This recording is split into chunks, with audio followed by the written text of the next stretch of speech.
राष्ट्रपति का निर्वाचन इलेक्टोरल कॉलेज के द्वारा किया जाता है। इन इलेक्टोरल कॉलेज निर्वाचक मंडल के सदस्य होते हैं लोकसभा और राज्यसभा के निर्वाचित सदस्य और इसके अलावा सभी विधानसभाओं के निर्वाचित सदस्य। विधान परिषद के सदस्य उसके सदस्य नहीं होते। लोकसभा और राज्यसभा के नामांकित सदस्य भी इसके सदस्य नहीं होते हैं, लेकिन इन सभी के मतों का मूल्य अलग अलग होता है। लोकसभा और राज्यसभा के मत का मूल्य एक होता है और विधानसभा के सदस्यों का अलग होता है। ये राज्य की जनसंख्या के आधार पर तय होता है। इसमें मशीन का इस्तेमाल नहीं होता है। क्या राष्ट्रपति चुनाव में टाई होता है और ऐसा होता है तो चुनाव कैसे किया जाता है? टाई होने के बारे में संविधान बनाने वाले ने संकल्पना नहीं की थी, इसलिए इसके बारे में जिक्र नहीं है। राष्ट्रपति और उपराष्ट्रपति चुनाव को लेकर जो 1952 का कानून है उसमें भी इसका जिक्र नहीं है। ऐसी स्थिति आज तक आई भी नहीं है और आने की संभावना भी नहीं दिखती है। 3 राष्ट्रपति का कार्यकाल खत्म होने के बाद क्या उनका राजनीतिक जीवन खत्म हो जाता है? क्या वो उसके बाद चुनाव नहीं लड़ सकते? संविधान में स्पष्ट प्रावधान है कि राष्ट्रपति कार्यकाल समाप्त होने के बाद दोबारा राष्ट्रपति पद का चुनाव लड़ा जा सकता है। राजनीतिक जीवन समाप्त होने का कोई सवाल नहीं उठता है।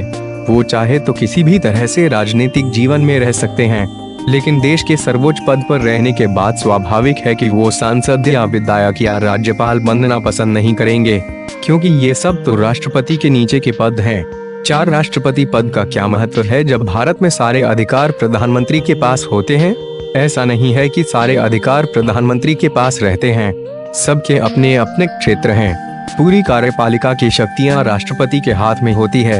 राष्ट्रपति इनका प्रत्यक्ष तौर पर स्वयं या फिर अपने अधीनस्थ अधिकारियों के माध्यम से इस्तेमाल कर सकते हैं। राष्ट्रपति का प्रमुख दायित्व प्रधानमंत्री को नियुक्त करना और संविधान का संरक्षण करना है। यह काम कई बार वो अपने विवेक से तय करते हैं।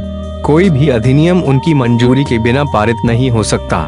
वो मनी बिल को छोड़कर किसी भी बिल को पुनर्विचार के लिए लौटा सकते हैं।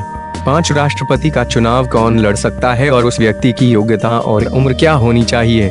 राष्ट्रपति के कर्तव्य और अधिकार क्या हैं? भारत का नागरिक होना चाहिए। आयु कम से कम 35 साल होनी चाहिए। लोकसभा का सदस्य होने की पात्रता होनी चाहिए।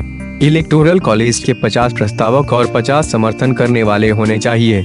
राष्ट्रपति का मूल कर्तव्य संघ की कार्यकारी शक्तियों का निर्वहन करना है।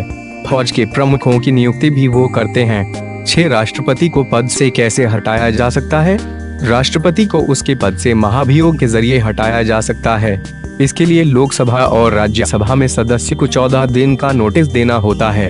इस पर कम से कम 1/4 सदस्यों के दस्तखत जरूरी होते हैं। फिर सदन उस पर विचार करता है। अगर 2/3 सदस्य उसे मान लें तो फिर वो दूसरे सदन में जाएगा। दूसरा सदन उसकी जांच करेगा और उसके बाद 2/3 समर्थन से वो भी पास कर देता है तो फिर राष्ट्रपति को पद से हटा हुआ माना जाएगा।